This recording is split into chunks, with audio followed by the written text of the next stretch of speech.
Welcome back to the Podforce One podcast. I'm Miranda Devine. Today, I'm at the Eisenhower Executive Office Building in Washington, D.C. with the Director of National Intelligence, Tulsi Gabbard.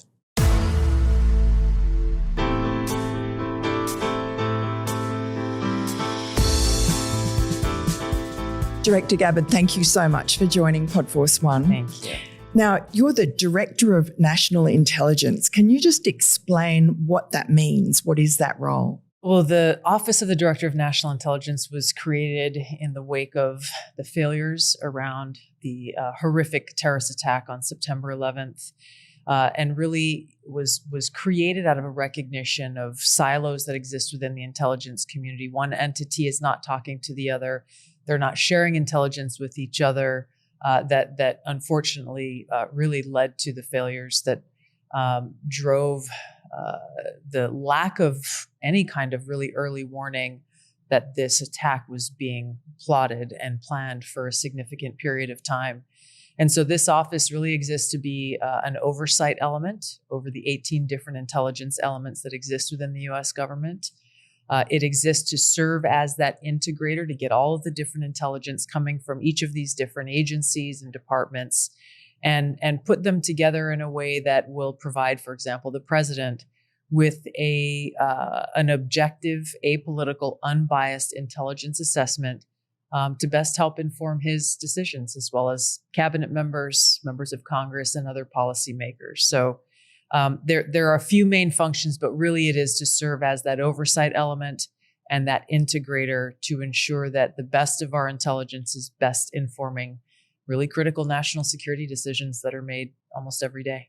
But that objective nature of it didn't work under Barack Obama when you had James Clapper, who was your predecessor as DNI. That's right. You had John Brennan, the director of the CIA, James Comey, FBI, and a number of others who conspired together, as you have just said, under the direction of Barack Obama, then the president, to stage a coup against Donald Trump.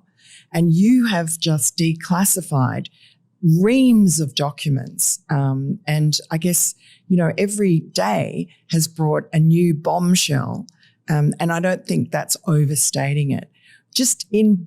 I want to go back to the beginning of the last couple of weeks, which I think was CIA Director John Ratcliffe released his review of this sort of the document that launched the Russia hoax. But just as an overview, in total, what have you discovered that we didn't know before? What really started this string of declassifications and releases of documents coming from different agencies, the most recent one, as of this recording, at least coming from Senate Judiciary Chairman Grassley with the declassified Durham Annex. What really kicked this all off was a result of months of work by a team that I have selected within my office, with intelligence professionals coming from the CIA, the FBI, the DIA, the NSA, from different elements within the intelligence community, really tasked with a very simple mission: finding the truth. And about the Russia hoax. Finding the truth in this case about focused on election integrity and specifically around this whole Russia hoax narrative that really consumed much of the 2016 campaign and certainly pretty much all 4 years of President Trump's first administration. And for months, they sought to find and dig up documents, emails, previous intelligence assessments, checking the sources that were listed in those assessments that really led to the first big release that we had that uncovered the truth about how President Obama ordered this January 2017 intelligence community assessment to be produced. And he directed this order in early December after President Trump had won the election. And in an Oval Office meeting, December 9, 2016. And the language that was used in providing those tasks to the intelligence community from then Obama's DNI James Clapper is very significant because it doesn't ask the question, did Russia try to help Trump win this election? It was detail how Moscow tried to influence the election in favor of Donald Trump. So it presumes the conclusion and drives the conclusion that President Obama wanted to see. And that really kicked off what James Clapper, John Brennan, James Comey, and others fulfilled in this directive, in pulling together pieces of intelligence that, based on the tradecraft standards that exist across the intelligence community, were considered substandard at best and were never used in a previous assessment because they were essentially trash. They were not credible. And then, of course, using the Steele dossier as one of the sources as though it was credible, even though the FBI and those involved, John Brennan and James Clapper, also knew that this was a long discredited document. They knew it was politically motivated, manufactured pieces of paper that were not rooted in any kind of true intelligence or truth. And turned out really to be sort of bar gossip, wasn't it? Like people that were making up stories about Donald Trump that were so fanciful. That's right. But, ultimately it was dangerous to do this. This is the way President Trump has described it. He himself knew that this was a hoax, and yet he said that after you had declassified these documents, there's something different about seeing them. Is that the way you felt? Like, I guess you knew basically what had been done, but has it surprised you what you found? It surprised me that all of these documents still existed, quite frankly. Right. Because unfortunately, it wouldn't have surprised me to see gaps. And some of these gaps exist in other areas that we're looking at and we're trying to see how do we fill these gaps. But the fact that it lays down in a very clear timeline, documentation that came from the Obama White House, documentation that came from Obama's ODNI, documentation from the CIA, the fact that all of these pieces fit quite seamlessly together, creating a very clear timeline that shifted from before the election, the intelligence community almost uniformly saying, essentially that Russia is trying to sow discord in the US election, but has no preference for one candidate over another. And then all of a sudden, Trump wins the election, surprising many people, both here and abroad, as we've learned in later documents that we've reviewed, that throughout that campaign, Russia believed that Hillary Clinton would win the election. They felt it was inevitable. This is the key that really blows the whole Obama, Hillary, Brennan, Clapper, Comey narrative out of the water, where they say that Russia aspired to help Trump get elected, or that Russia hacked the election in favor of Donald Trump, really trying to discredit President Trump's win. Yes. And give a big middle finger to the American people who had just voted him into office. Those stupid, naive fools. Well, exactly. But what you just mentioned was really the key point here, which again the mainstream media won't pay attention to, which is Russia believed, or the Russia actually claimed to have had very, very negative and derogatory information about Hillary Clinton. That if they had chosen to release that in the weeks leading up to that November 2016 election, it would have very likely had a devastating effect on her campaign. Totally. I mean, that she was addicted to tranquilizers. Yes. And then you now look at that footage of her at the 9/11 ceremony in New York, being sort of staggering towards her van and having to be pushed in there. And now you look at that with different eyes. That's right. If that's correct, that she was on tranquilizers. And there was a whole lot of other negative, that she had a strange hysteria, sort of laughing and crying, and what other sorts of negative things? That essentially the documents that Russia claimed they had portrayed Hillary Clinton as having mental health challenges that would result in fits of laughter and fits of rage. It also pointed out some very specific physical health concerns that apparently leaders within the DNC were discussing amongst each other. That's right. This wasn't invented intelligence like the Steele dossier. This was supposedly emails emails the DNC and communication among senior hacked. DNC officials that Russia claimed to have in their possession. So the point here is that if Putin and Russia aspired to help Trump get elected, which is what the manufactured January 2017 intelligence community assessment says with high confidence, according to Brennan and Clapper, then Putin would have released the most damaging information and emails to help President Trump leading up to that November 2016 election. The fact is, the opposite is true. It was intentionally withheld and not released because they assumed that Hillary Clinton would win that election.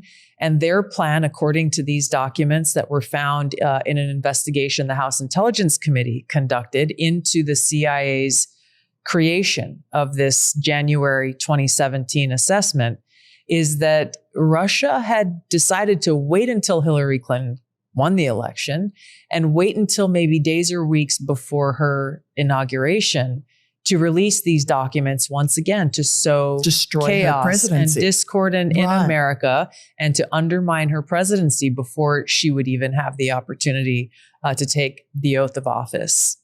And how ironic that, in fact, that is what America did to itself in this Obama-Hillary conspiracy to undermine Donald Trump after the election. You know, the American people, I think, have been, and our republic has been most harmed by this. Of course, President Trump went through hell and his family because of this Russia hoax that was manufactured by President Obama and his administration.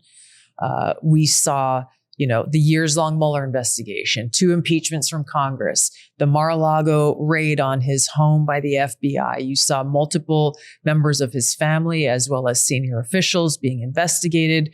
But really, when we take a step back and look beyond that, and we look at the harm that took place to the American people, their faith in the integrity of our republic, this is where you use the word dangerous. This is where the weaponization of the intelligence community can have such a dangerous outcome that is really impossible actually to measure. When we look at a sitting president of the United States and President Obama unhappy with the outcome of the election and making the appearance of a peaceful transition of power, priding himself on it over and over and claiming to be the champion of democracy, and yet launching what we now know came from President Obama was a covert mission, essentially, to subvert the will of the American people, create this lie that would challenge the legitimacy of President Trump's election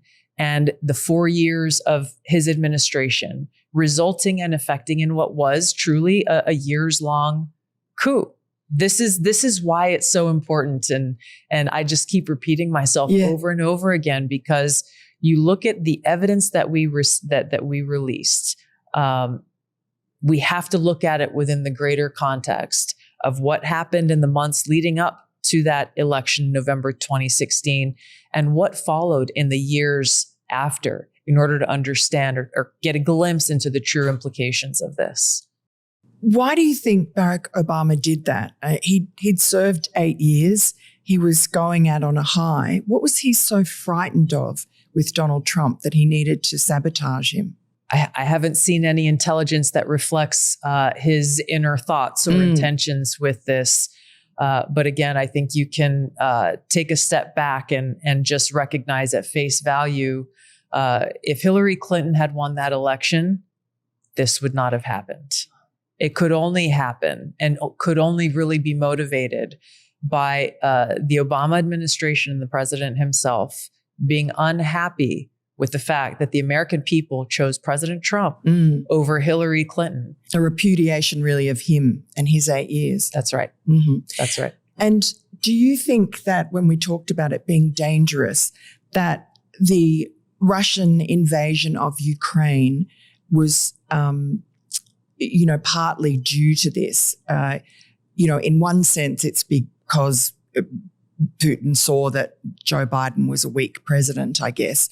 But also this, we see with the Durham Annex, which is the latest or one of the latest drops of declassified material, that shows that it was really the Hillary Clinton campaign with members of the George Soros Foundation who were deliberately seeding this information to force the White House to have a confrontation with Russia. And it really poisoned, I think, Donald Trump's, his intent before he came into office was to try and normalize relations with Russia, which would have been a good thing for the world. For the cause of peace. Cause of peace, and allow America to, utilize its efforts on combating China. But instead, we now have America in this proxy war with Russia. Do you think that the Russia collusion hoax was a factor in that? Again, when you look at the actions and the timeline of what came next after this January 2017 Russia hoax intelligence assessment was created, let me actually step back a little bit. After that December 8th and December 9th, the December 9th National Security Council meeting, very shortly, within days after that meeting occurred, was when President Obama made the announcement that there needed to be heightened sanctions against Russia for interfering in the U.S. election. There are many other examples when you look again at President Obama's rhetoric himself and those around him, and the fires that they were stoking resulted undoubtedly in heightened tensions between the United States and Russia, again, making it a very difficult environment for President Trump to make any progress on what he knew coming in was an important objective for the safety and security of the American people, which was to, again, work towards peace. It's the thing that he is continuing to pursue here now in his second term in office as President of the United States. And I think was a big reason why so many people across the country voted for him, both in 2016 and now here in the 2024 election. Just talking about Hillary Clinton, some of these documents, the recently declassified Durham Annex from the Durham report from 2023, that shows some absolutely incredible emails.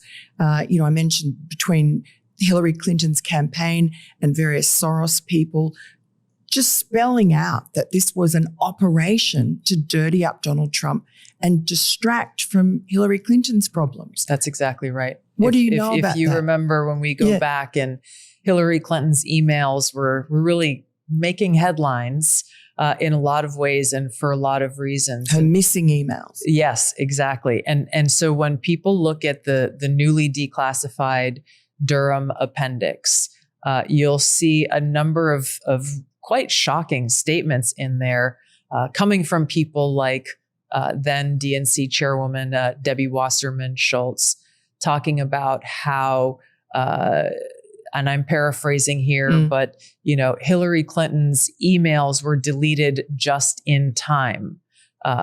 Statements like that, references towards some of Hillary Clinton's most senior advisors saying, hey, let's use the Russia play against Trump in order to diminish the attention that's going to Hillary Clinton's emails. And it actually points to statements about how Hillary herself approved one of these plans that was put forward again before her to heighten tensions around this Russia hoax, this alleged Russia collusion with Donald Trump, to draw attention away from her and away from the controversy that was surrounding her at that time. These documents also show that President Obama was briefed on this before the election, and how at that point in time, he talked about how he didn't want his legacy to be tainted by Hillary Clinton and her controversy, and claimed to want to stay out of it. Obviously, at a certain point, he made a different decision, but it really, again, starts to lay the groundwork for how we see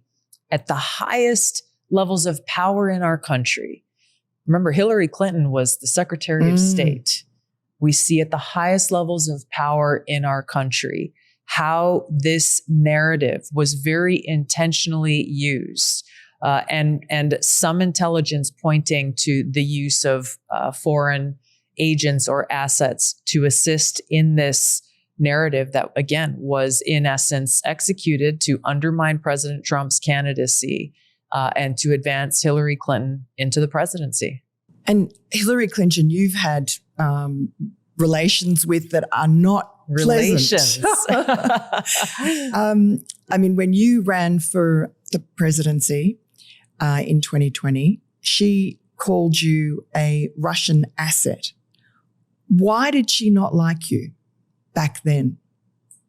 You were a Democrat. There are a few reasons, yes. There are a few reasons. Number one, Hillary Clinton, as I said then, is the queen of warmongers. Right. So from a fundamental foreign policy view, what she was advocating for the American foreign policy to be versus what I was advocating for could not have been more different and diametrically opposed. Libya, for instance, when she was chortling about the brutal death of Gaddafi. Which is just every time I see that video of her in that interview, really, as you said, we saw and he died. Exactly. Yeah. He died. And then she laughs. Laughing about it. Yeah. It's psychopathic. It's to think about someone like her assuming the role of the president and commander-in-chief and sitting in the Oval Office is actually quite terrifying when we look at the safety and security of the American people. And I just think about the courageous men and women I've had the privilege of serving alongside in the military, and whose lives are the ones who are put on the line when you have people like her and those who share her views in positions of power to make decisions about war and peace and life and death. So, substantively, my views are diametrically opposed to hers on foreign policy and many other issues. But also back, it was because of that as then I was a vice chair of the Democratic National Committee back in 2016. And, I had started to see from the inside so much of what was wrong within the National Democratic Party, but made a decision at that time where the scales were being tilted heavily for Hillary Clinton by then DNC Chair Debbie Wasserman Schultz. Right. But also seeing how the mainstream media was complicit in this, because even as they touted Hillary Clinton as, and you remember, the most qualified candidate ever to run for president in our nation's history. That's a high bar. Yes. That's a very high bar. And yet, when you look at her actual record, they would list off all of these titles, these fancy titles that she's carried, but none of them actually looked at her record of what her policies were as a U.S. Senator, what her votes were, what her actions were around foreign policy that would qualify her to be the most qualified person ever to be commander-in-chief. They never got into any kind of detail or below the surface on her record as Secretary of State either. The kinds of things, Libya is one example. There are many others that you could point to of where her decisions, her advice, her engagements, ultimately, when it comes right down to it, made our country less safe. And so I resigned as vice chair of the DNC at the time and endorsed Bernie Sanders specifically because they had very, very different views on foreign policy. And it would give me the opportunity and the platform to have a megaphone in order to expose her record because the mainstream media refused to do it. So I have a feeling that in 2020, Hillary Clinton choosing to lob these baseless and slanderous accusations against me. It's her thing. Russian asset. It's her thing. And she may have remembered me telling the truth about who she really is and her true record for the years leading up to that point. You hurt her feelings. And then she got her revenge. Fast forward to you find yourself on the Quiet Skies surveillance program. And I'm, in fact, accidentally met a whistleblower who told you about that. And she had found out that an ally of Hillary Clinton from way back, from her Whitewater days, had seen you on television, on Fox News, on Laura Ingram's show, talking about Hillary Clinton and Kamala Harris, and decided to put you on the list and make your life a kind of a misery. I think you were stopped or delayed 24 times and given extreme searches as if you were a domestic terrorist. Yeah. Yes. She found a way to exact her revenge. So you believe that was Hillary directing that? I hadn't heard that account before. I was certain, however, that it was politically motivated. Yeah. There was no other explanation for it other than that. When I spoke to TSA agents in multiple airports who were just doing their jobs, but who, as they went through this extreme and in-depth search of me, and oh, by the way, my husband was also placed on this domestic terror watch list. They were like, why are we doing this with you? You are still serving as a lieutenant colonel in the U.S. Army Reserve. You're a former member of Congress. This makes zero sense whatsoever. And hearing that from the folks who are out there on the line every single day further affirmed what I believe to be true, that this could only be real if it were politically motivated. To not only go through these extreme, sometimes 30-minute long, 40-minute long searches before boarding any flight. Would they go through your luggage? Every single piece, the lining of my luggage after everything was removed, feeling down my every jacket that I had feeling down the seams of every single inch of my clothing. Again, these guys were doing what they were told to do. I wouldn't want them to be fired for, not doing their job. But when you look at the consequences, again, of this politicization of intelligence, this is another example. And who does it hurt?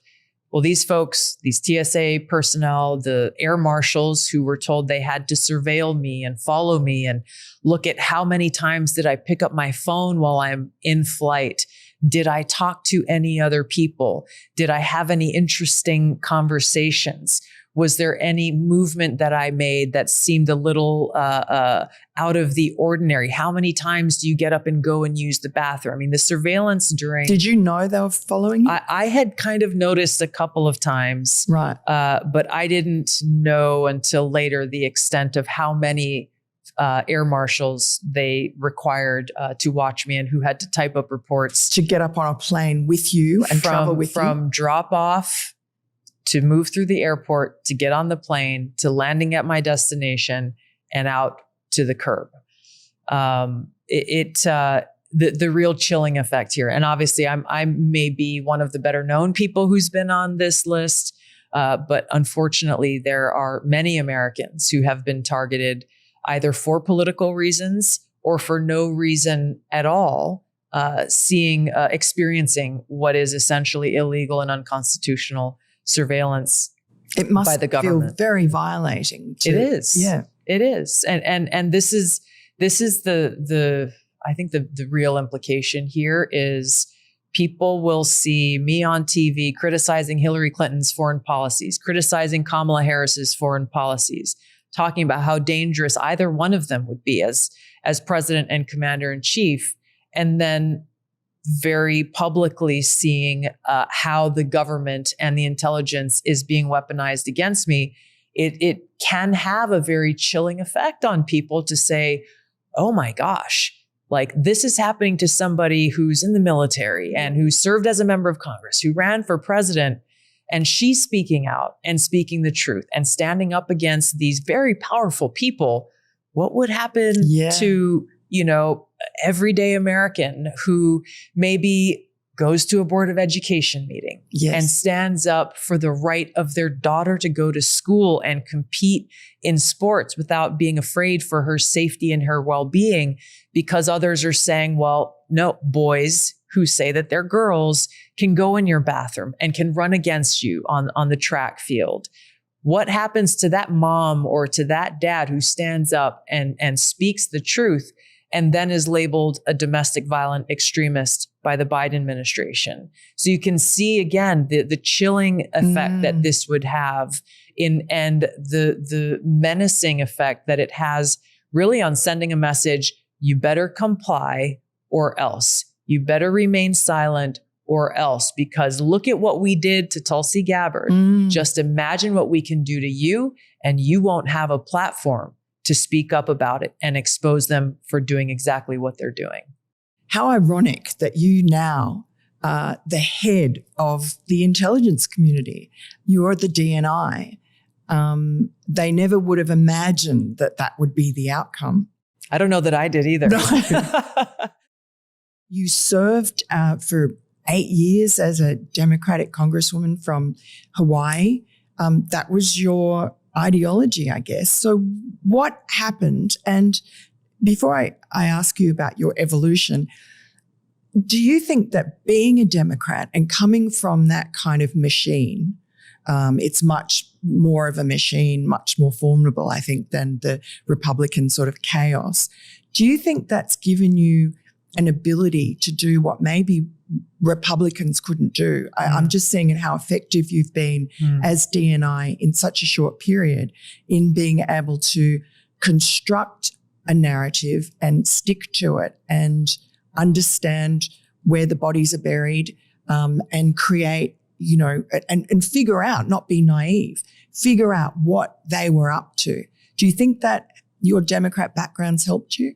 I will say certainly my experience over all of these years that I've been involved in public service in the political realm has informed me very well in the work that I'm doing now. I think it would be too simplistic to say that just being a Democrat in Congress would lead to this. Because I wasn't a typical Democrat in Congress either. But you were the deputy head of the DNC. And I'll start there, because to me, you mentioned, the ideology. I was certainly affiliated with the Democratic Party. I was a Democrat. I joined the Democratic Party back in my early 20s because I had to pick one.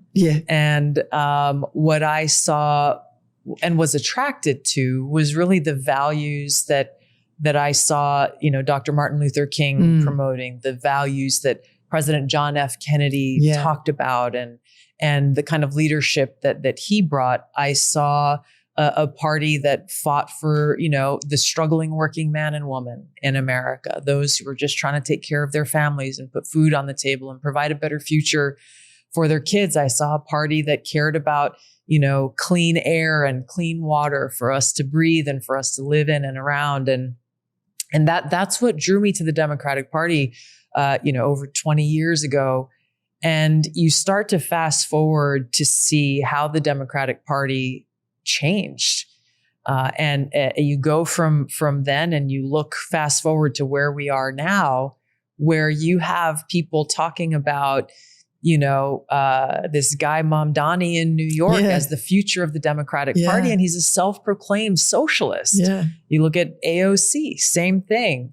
And if only the Democratic Party of today had the intellectual honesty to really question themselves about what party would President John F. Kennedy most align with in today's world we live in. Look at RFK Jr. That's right. And you. That's right. Two of, the brightest talents that have come out of the Democrat Party in terms of leadership.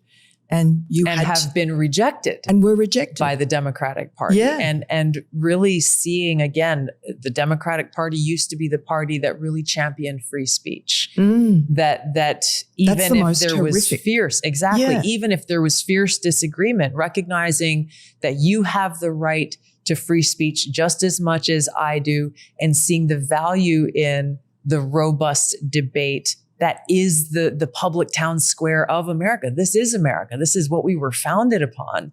And so you mentioned, I think the word you used was chaos in the Republican Party. But, if we as Americans look at the founding of our country and we look at the Constitution and our Bill of Rights, and the Declaration of Independence, these documents that are the fabric and foundation that make us who we are. And then you look at the two political parties that we have today, and in the Democratic Party, and yes, I have experienced this in great depth, how the overarching message is comply or else. Right. Here's the narrative. Here's the talking points. Stick to the talking points or else. You will face retaliation. You will face some kind of, public punishment or smearing or whatever the tool or mechanism is. And therefore directly limiting any kind of free speech or real true dissent, like actual dissent on the issues that matter, any real, true, robust debate. And then you look at the Republican Party and people can criticize this person or that person or this debate or argument or whatever. And it can be really messy sometimes. But when you look at our democratic republic and a country that was founded on the principle of freedom, true freedom and free speech, well, guess what? This is what you get. And in President Trump's administration here, as you talked about both now Secretary of Health and Human Services, Bobby Kennedy, I'm here. There are others who are now a part of the team who or former Democrats or who, maybe voted for Barack Obama in a previous election, all coming together because in President Trump, we're seeing this unique and incredible coalition of Americans who are seeing beyond party lines and are attracted to common sense leadership, who are attracted to, in President Trump, somebody who is actually standing up for working men and women in this country. President Trump, who led the passage of, the one big beautiful bill that says, no, if you're a waiter working in a restaurant and you're struggling to make ends meet, the government shouldn't be taxing you on your tips. Right. No tax on Social Security income. So very real practical decisions that our president makes. And I'm grateful to be in the room when some of these decisions are being made and some of these conversations are being had where he really just looks at, okay, what makes sense?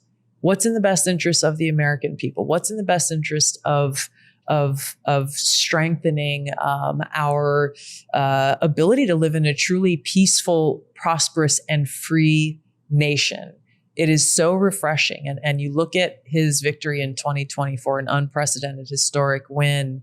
And I was grateful to have both been at rallies with him, but really Bobby Kennedy and I went around the country together and had conversations with huge crowds of people and seeing the ideological diversity, the political diversity of folks in those crowds who were attracted by people who were having real conversations about things that matter to themselves, to their children, to their families.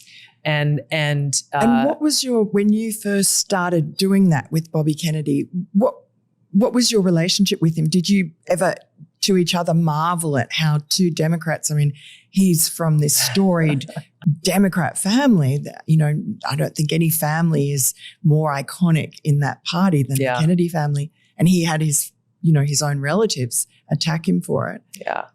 Did you share we didn't spend too much, we actually didn't really spend any time kind of marveling at the moment. I think both of us have been, or we were very mission focused. Right. Both of us came to our own decisions to endorse President Trump in the 2024 election. Was that in part a sort of a hostility to Biden, or? We had very clear reasons. There were obviously a lot of criticisms of President Biden and his administration. I wrote a whole book about it. About why I left the Democratic Party and was urging others to do the same. But I think for both Bobby and myself, there were very positive reasons and motivations for why we decided to endorse President Trump and to actually spend months on the road going out and sharing with other people our own personal experiences, and why we felt so strongly to leave our families and our homes behind and spend that time on the road, because we knew he was the best president for our nation at this moment. And look, it's been 6 months, and the president is delivering on his promises. And could you see yourself going back to the Democratic Party? I mean, a country with only one healthy party is not going to do very well. Yeah. So could you see yourself or a group of people trying to restore the Democratic Party, trying to resuscitate it? Is that possible? The Democratic Party has become more and more unrecognizable to me now. Certainly when I left the Democratic Party, I tried for a long time to bring about change within the Democratic Party, to bring it back to the party of JFK. And time again, what I faced was quite extreme resistance from within the Democratic Party. I remember as I was running for president in 2020, at one of the debates that we had, I talked about bringing the Democratic Party, wanting to revive kind of a new Democratic Party that would bring it back to our roots of fighting for the people, of fighting for free speech. And I was ridiculed. I was ridiculed at that Democratic event for having the audacity to say such things. And then that was, 5 years ago. Now you look at where we are today. The Democratic Party has rapidly become far more extreme. Why? What happened? What went wrong? You can point to a lot of different moments, but really fundamentally, the Democratic Party is not rooted in any true, is not rooted in the Constitution.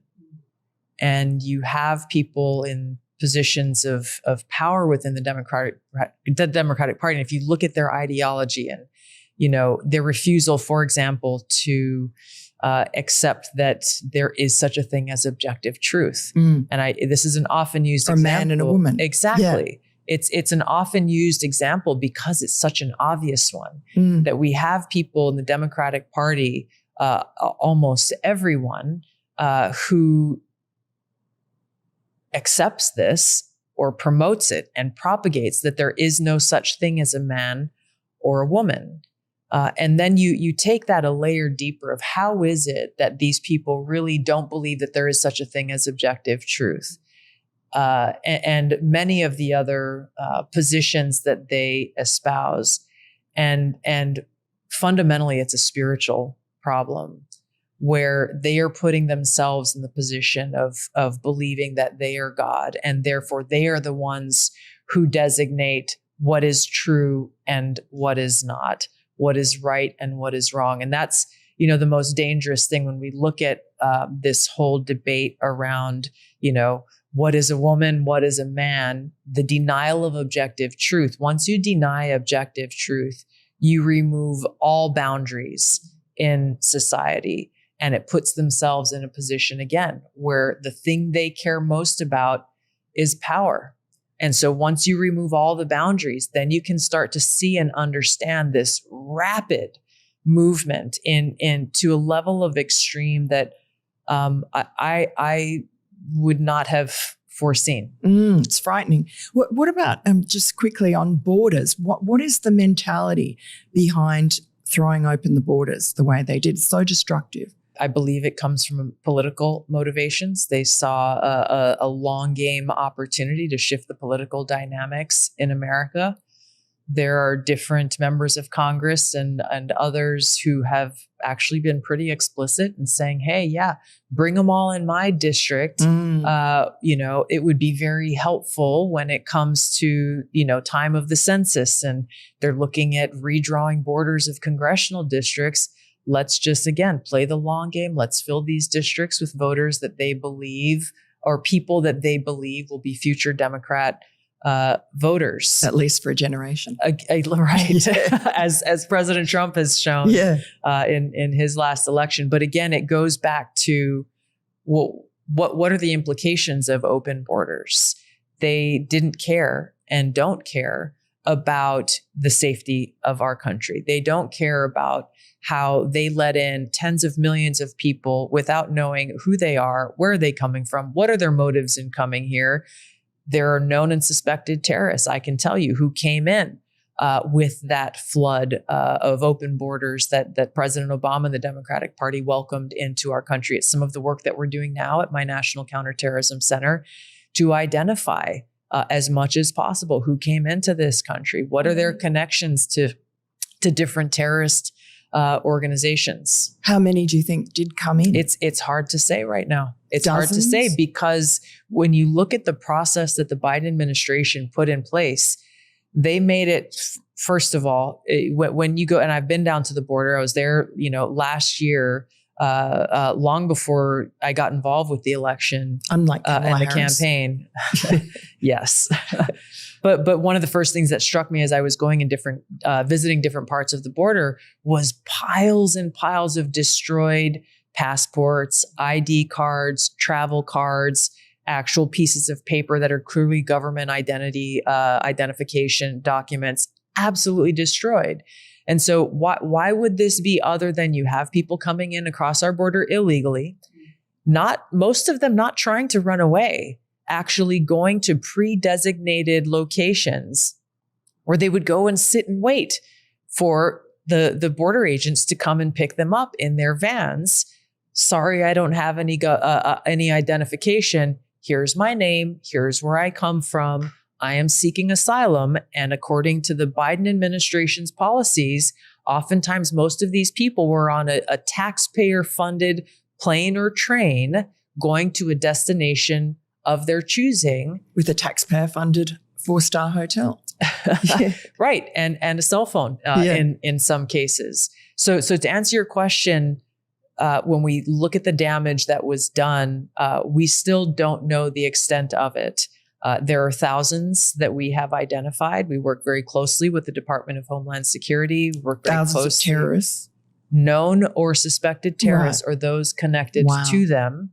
And working with DHS, working with CBP, working with ICE, working with the FBI to identify them, to find them, to see where they are, and to get them out of this country. Or to get them processed through our justice system. And how many others would there be that you haven't been able to identify? Well, when you look at the volume, you look at, some numbers point to 20 million people who came into our country illegally over the last 4 years. The fact that this is a question mark, once again, when people use false names, they give a false address and a false phone number, and then they don't show up at the court date that they were supposed to show up for, it makes for tough work. And we are doing the tough work to try to track down and find out, number one, as President Trump is targeting those who are known criminals, and prioritizing deporting them, but actually just figuring out who is in our country, who poses a risk or a threat to the safety of the American people, or to our national security, so that we can keep the American people safe. It's a very serious issue. Now, you were 20 years old when 9/11 happened. What sort of an impact did that have on a young girl from Hawaii? Like for so many Americans, it changed everything.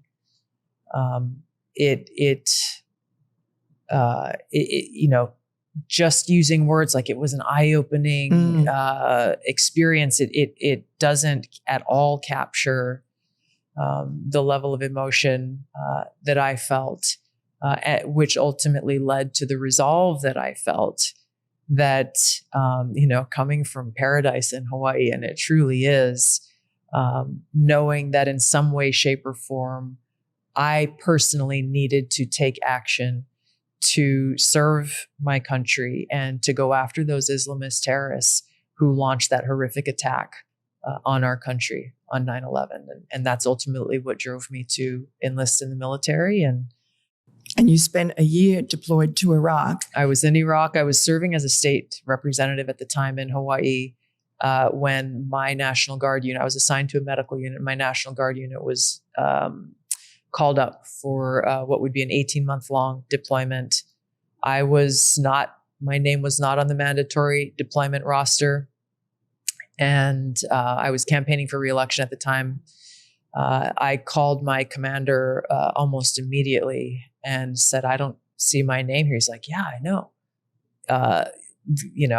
Lucky you don't have to go. And I talked to him and had multiple conversations. I just said, there's no way that I can stay behind and, work in the state capitol and watch my brothers and sisters deploy into war on the other side of the world. And Iraq was at its worst. I mean, it was, I think, the most violent time. It was the height. It was the height it was the height of the war.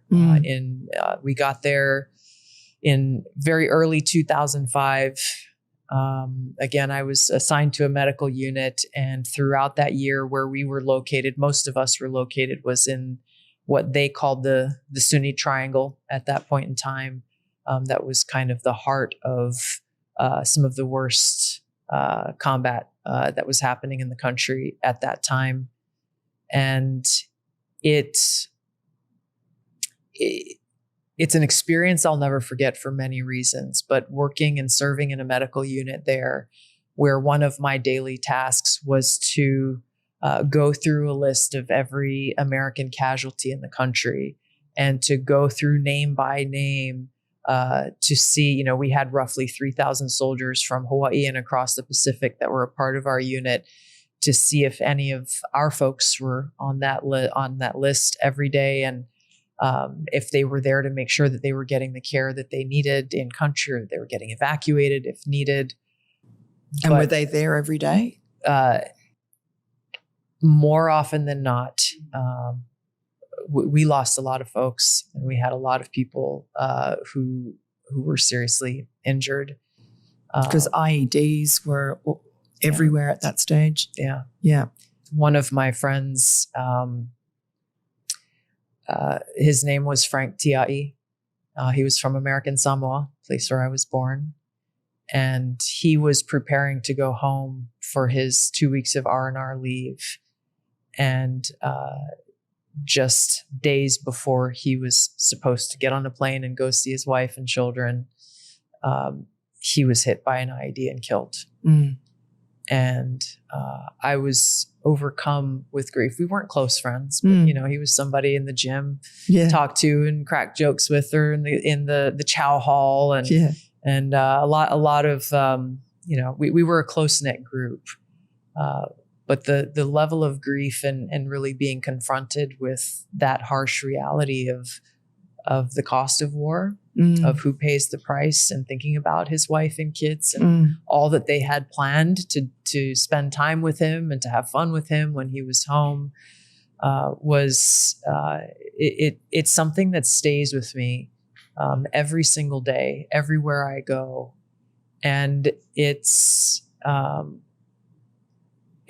a constant motivation in honoring Frank and so many others' memories, their service, their sacrifice, the sacrifices of their families.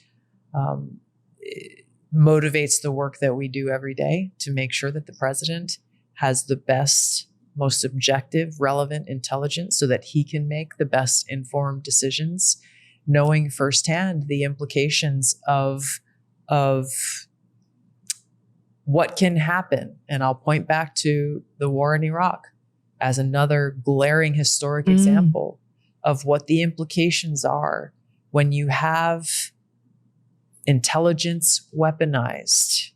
And in that case, and manufactured. manufactured. In that case, to start a regime change war that I served in, and that so many of my friends served in, and too many of my friends and too many Americans lost their lives in.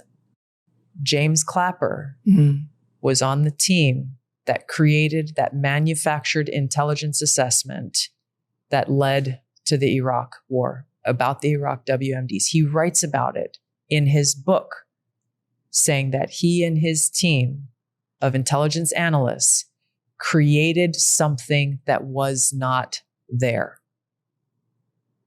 When you look at his actions then, and you look at his actions in 2016 as Obama's director of national intelligence, you see someone who has no problem whatsoever politicizing and manufacturing and weaponizing intelligence for a political outcome. And I mean, that generation of intelligence leaders, whether it be Clapper or Mike Morell, who instigated the Dirty 51 letter saying that Hunter Biden's laptop was Russian disinformation, John Brennan, all of them are of the same ilk. They were all there at the beginning of the Iraq lie, and here they are, the Russia collusion lie, the Hunter Biden laptop lie. What will happen to them? Because I can't imagine, they got away with it with Iraq. If they get away with it with Russia, the Russia hoax, what's ever going to stop it? Accountability. And does that mean jail? Accountability has to take place. Is that jail? We've referred all of the documents we have found. We will continue to refer them to the Department of Justice for a criminal referral. Attorney General Pam Bondi has created a strike force team in order to look at, which is serious. Strike force team. It is a serious thing that really draws into focus one team of her attorneys that's focused singularly on this issue, which is critical. Accountability to those who are culpable for this, are responsible for this.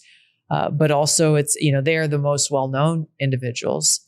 But when you talk about how do we change this, we have to recognize that both of them, John Brennan and James Clapper, as leaders in the intelligence community, they have their own disciples. They have a lot of their own people that they brought in with them, or that they, mentored in a mirroring of their own image.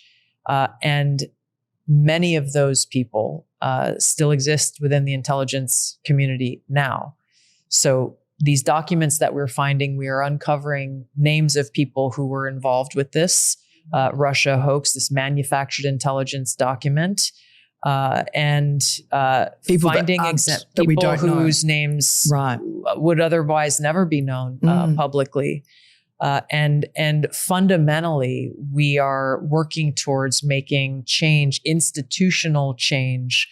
And this is a major area of focus for me, institutional change that will undo the infrastructure that people like John Brennan and James Clapper built that allowed these bad actors to thrive and to be promoted into very, very powerful positions within the intelligence community, while others, like the whistleblowers that I issued a release about today with his accounts and his documents, saying that he was forced. He was told, basically, if you don't agree with this assessment, that he said, I don't agree with it because it's not credible.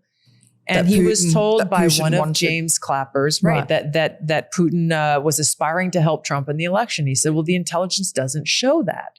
So I don't agree. And he was told by his superior, who was one of James Clapper's people, basically that if you want to get promoted, you have to agree. You have to agree to this. And, kudos to him. He's a courageous and great American who took his job seriously, as every intelligence professional should.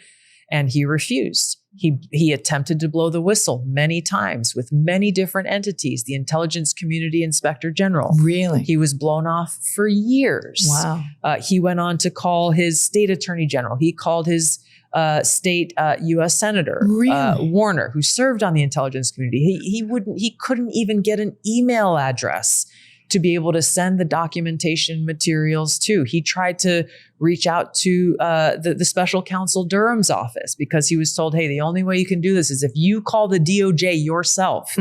He tried that, was blown off, didn't get any serious, didn't have a single serious conversation about anything that he uncovered. So, the persistence of this guy to not only do the right thing at the right time in that moment, but for years to continue to try to expose the truth. These are the kinds of professionals we need in the intelligence community.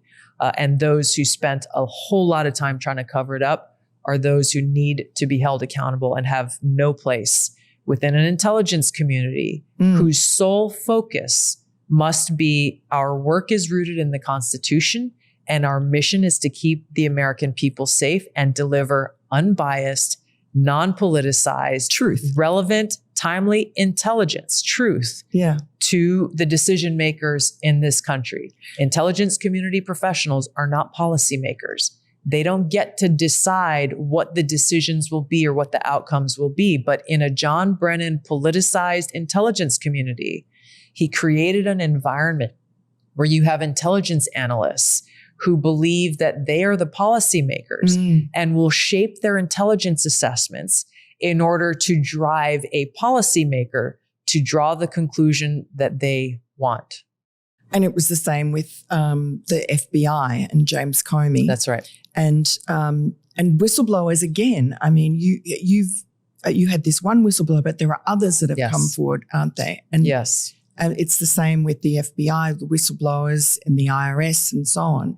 Which I'm very heartened by. Yeah, that as we are releasing the truth to the American people, that we have folks within these different organizations who have been silenced or who've experienced retaliation, who are finding some hope now and starting to come forward and bring their experience to help us in our mission of finding the truth and sharing the truth. Yeah. And of all the 18 intelligence agencies that you have to look after, who's been the easiest and who's been the hardest, the worst? Well, I mean, the CIA is a huge organization, and I'm not casting negative aspersions on everybody who works there. There are some great Americans who I've and am continuing to work with. But the CIA, again, when you look at John Brennan's CIA, there's a lot of work that needs to be done there. A lot of work under James Comey's FBI that needs to be done there. When you look at the NSA as a powerful intelligence agency.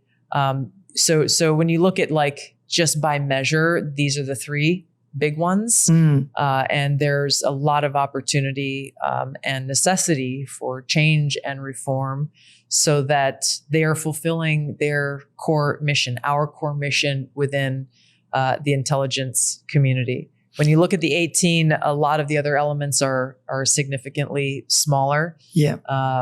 There's an intelligence element within the State Department and within the Department of Treasury, within obviously the Coast Guard and other elements within the military. Space agency. Yeah, exactly.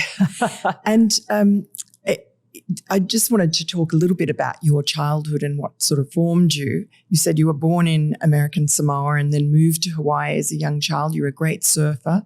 And your father... I don't know about great, but I love surfing. Well, anyone who can surf is great as far as I'm concerned, because I can't stand on a board. But so your father was a politician and he was a very socially conservative. So how did all of that mixture create the Tulsi Gabbard we see today?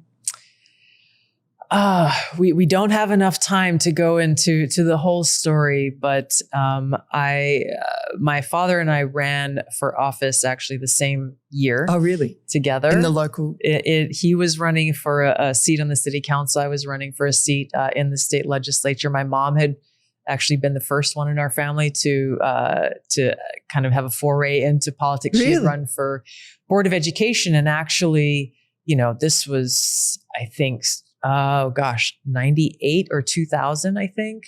I think it was in 2000 that she had run. And, my parents are both teachers by trade.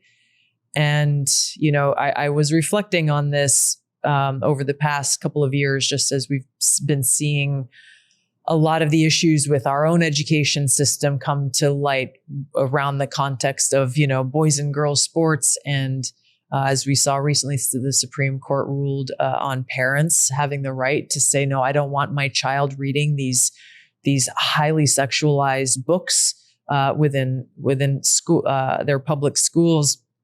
These were some of the issues that my mom was actually bringing up when she was back 25 running years for ago. and elected to the Board of Education, because we were homeschooled. There's 5 kids in our family. We were homeschooled. Wow. And it was largely because my parents were concerned about what the public school system was teaching in some ways that were more not that went far beyond, math and reading and science and history. Social engineering. Exactly. And so that it was just interesting. And I love my parents so much. They have set such a great example for me and for my siblings. And you met your husband, Abe, who was also a surfer. Tell us about him. He's a photographer, and tell us also about his proposal, unusual proposal. It's a very special one.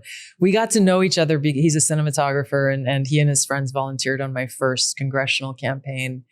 And so we really became friends through that experience. The close bonds that were formed amongst this small team of people from Hawaii, right, seeking to make positive change. It was traveling around. Yep. It was an intense and very special experience for us all. But that's where we first started to really become friends. And then I think it was about a year after I had gotten elected, Abe asked me out, and so many of our dates that followed were out in the ocean. No surprise there. And so when he proposed to me about a year later, we usually surfed in the mornings. That day, we surfed in the afternoon around sunset, and he was very insistent that this happen. And we were driving to our favorite surf spot, and he was getting very irritated at all of the stoplights and the traffic. I was like, "What is going on with you?"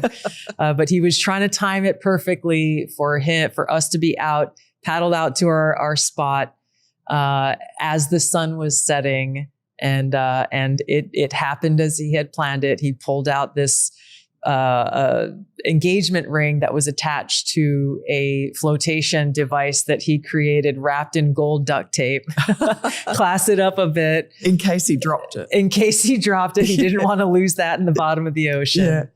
And asked me to marry him there as we were both leaning over our surfboards. Oh, that's so cute. With each other. It was very special and perfect way for us to start our lives together. And then fast forward a little bit to your decision to run for president. That was a pretty audacious thing to do for a young woman, and I guess someone who didn't have that kind of apparatus that certainly did not have the apparatus. No. So what made you think that you could do it? Did you think you could win? I felt that, again, when I looked at the candidates who were stepping forward to run, I did not have the confidence in them to be my commander-in-chief. Mm-hmm. And my parents had taught us from a young age, if you see a problem, don't complain about it. You step up and do something about it. Right. So I stepped up. And I thought then that, fully understand, many of the other people running for president do have a pretty big apparatus. Yeah. They have a lot of money and big donors and kind of all of the things that you think you would need in order to run for president and have a successful candidacy. I knew that I didn't have any of those things, but I really believe in the power of the people, and really felt from the outset, at least, I will have as fair a shot as any one of them standing on a debate stage to make my case directly to the American people. Let them decide. At least they'll have a different option to consider.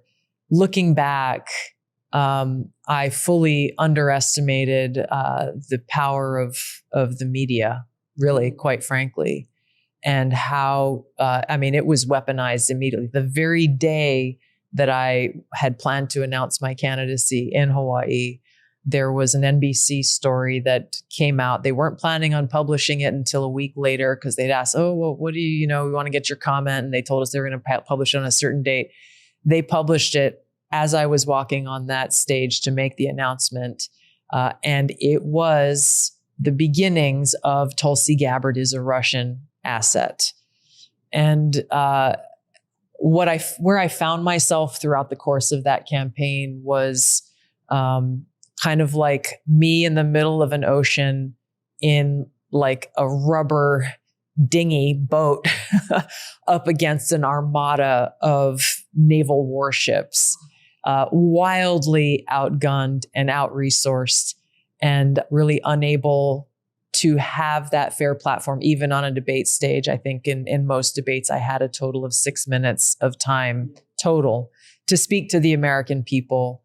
And so learned some pretty important lessons about our democratic process, and how a lot of decisions were being made behind the curtains about who to feature in those debates, who to kind of silence and push off into the corners. And it was truly an eye-opening experience. I want to ask you about the media, but first, just any impressions that you had during that campaign of Joe Biden, because I covered some of the Democratic primaries in Iowa and New Hampshire, and it was obvious to everybody that he was already on the cognitive decline path. I had known him throughout my time in Congress. I had known his son, Bo, who was serving in the National Guard at the time as I was. And so Bo and I had kind of struck up a bit of a friendship around our shared service.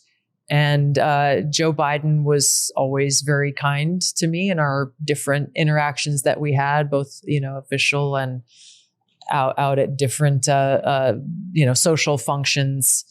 And that kindness carried through that presidential campaign. What I saw during that campaign was very different from what we very quickly saw in his decline once he came into this job. So he seemed okay at the time.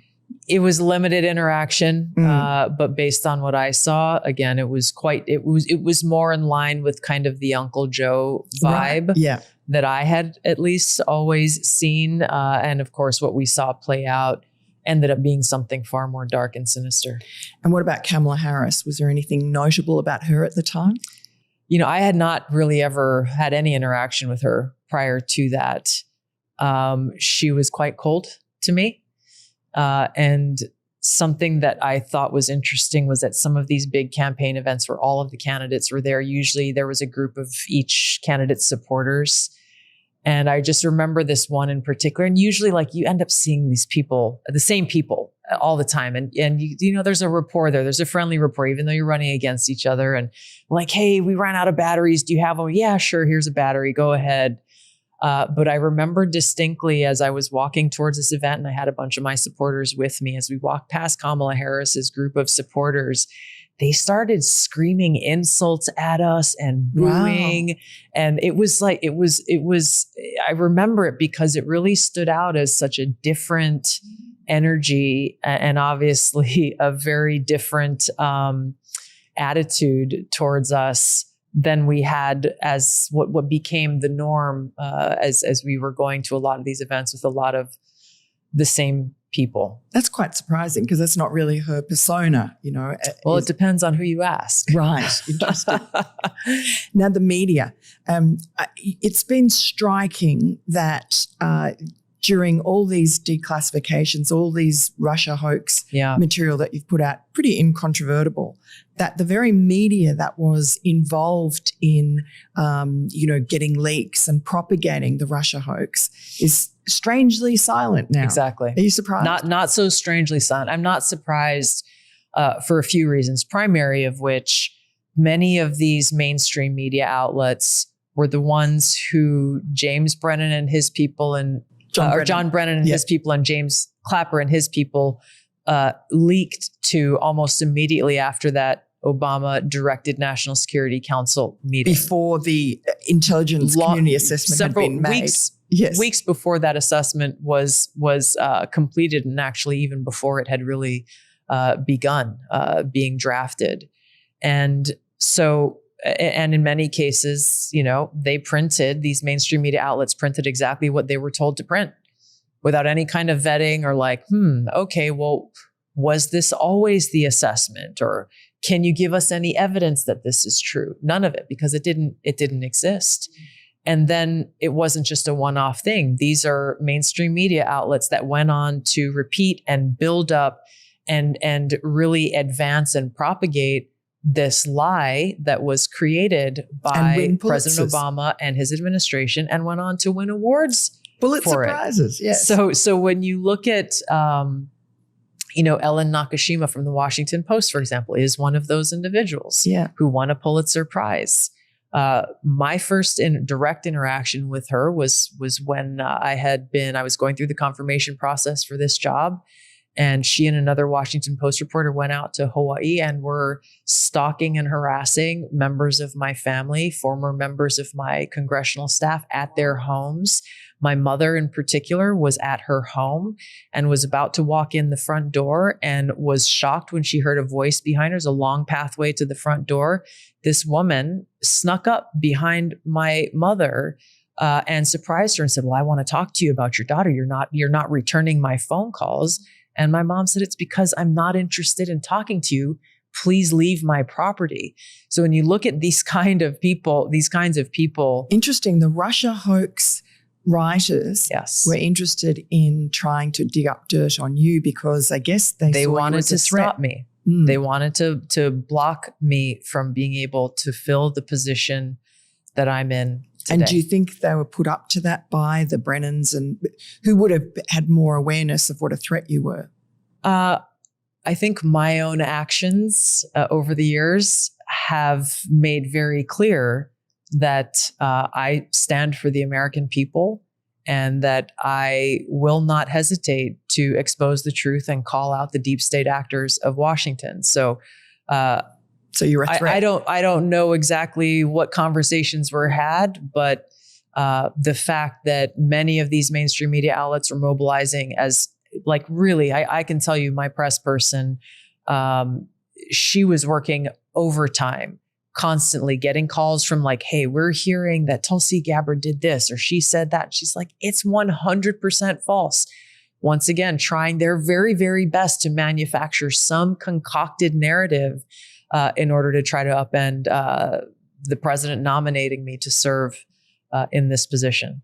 Amazing that you got through, and now that you're uncovering it all. It's just fantastic. I pulled out my piece of paper here because we actually pulled up some numbers around the lack of mainstream media coverage on this. ABC, CBS, and NBC spent a total of 2,284 minutes covering this Russia hoax.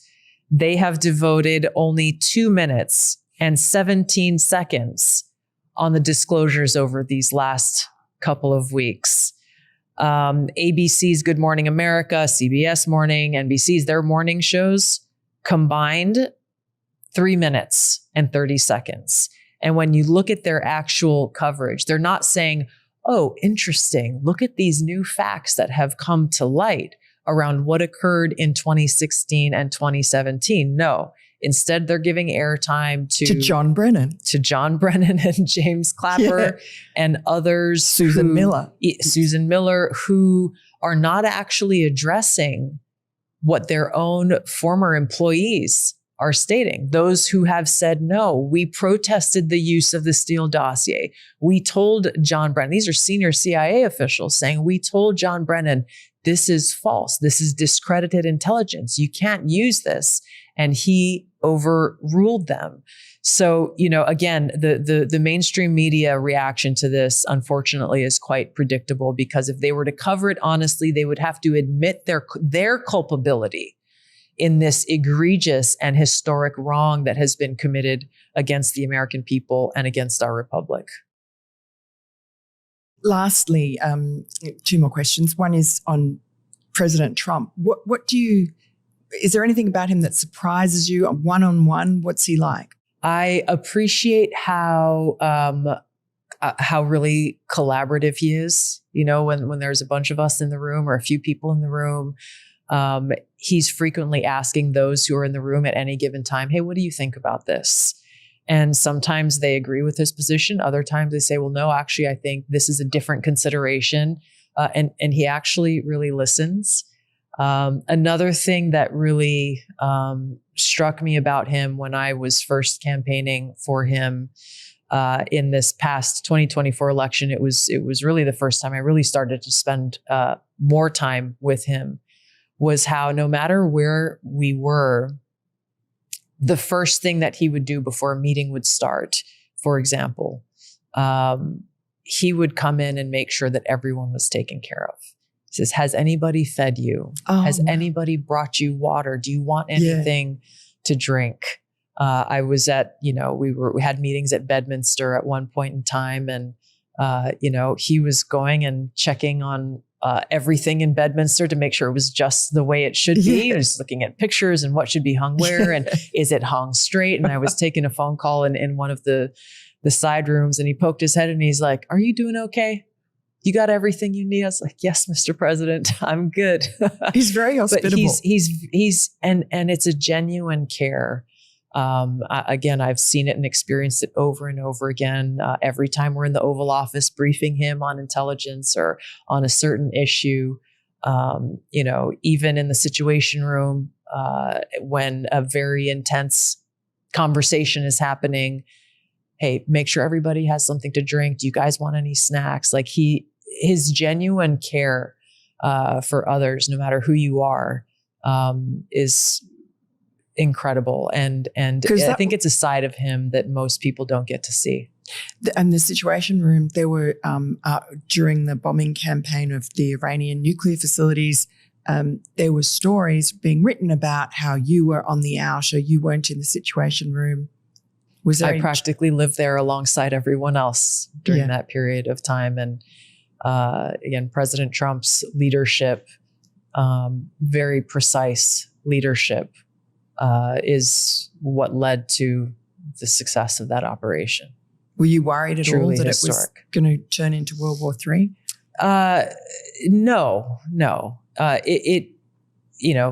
Our job is to be able to, play out, hey, here's different scenarios that we may have to consider. Here's what happens if this, here's what happens if that.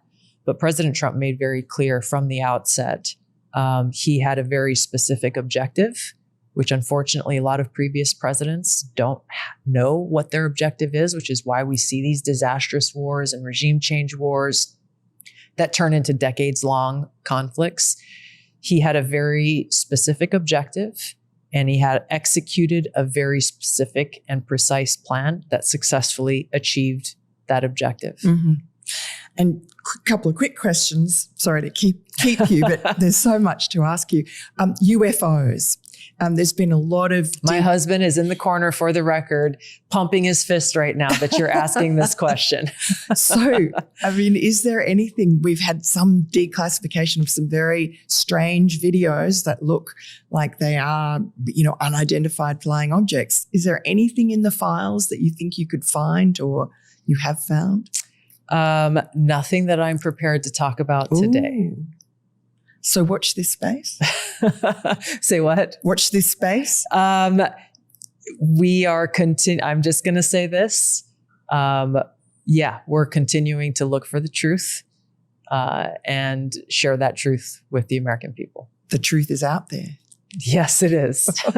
So do you believe that there could be aliens? I honestly, like, my personal belief. I have my own views and opinions. Right.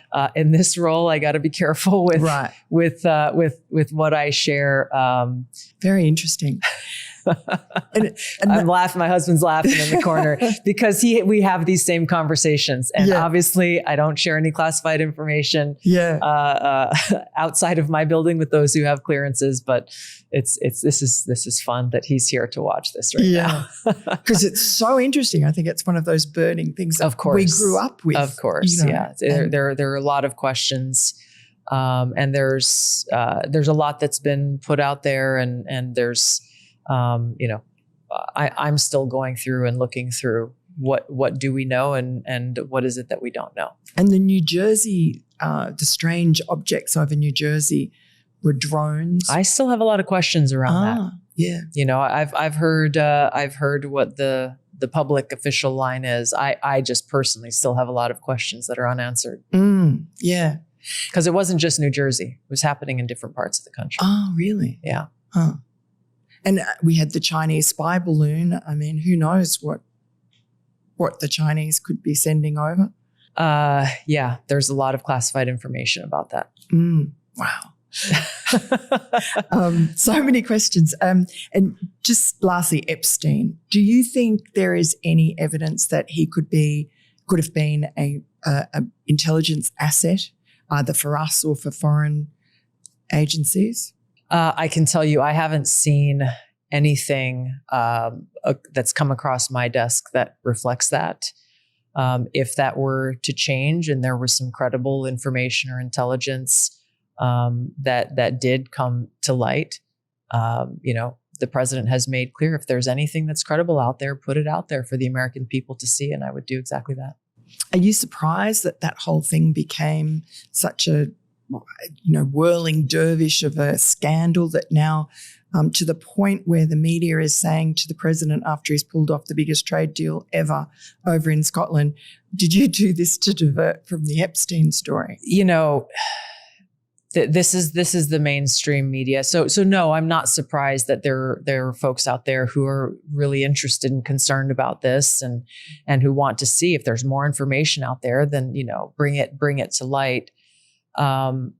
But I guess I'm also not surprised by the mainstream media's sudden obsession with this topic that none of them covered or asked President Biden about during his entire 4 years in office, as far as I know.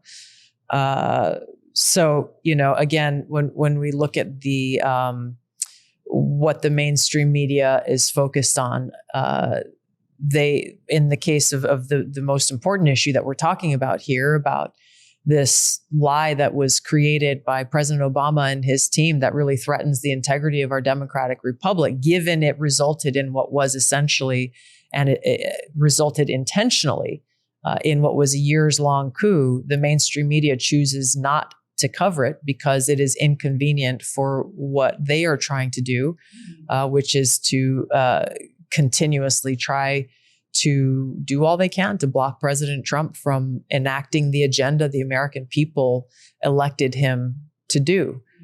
So they should be held accountable for their lack of care for the issues that are really most important to the American people.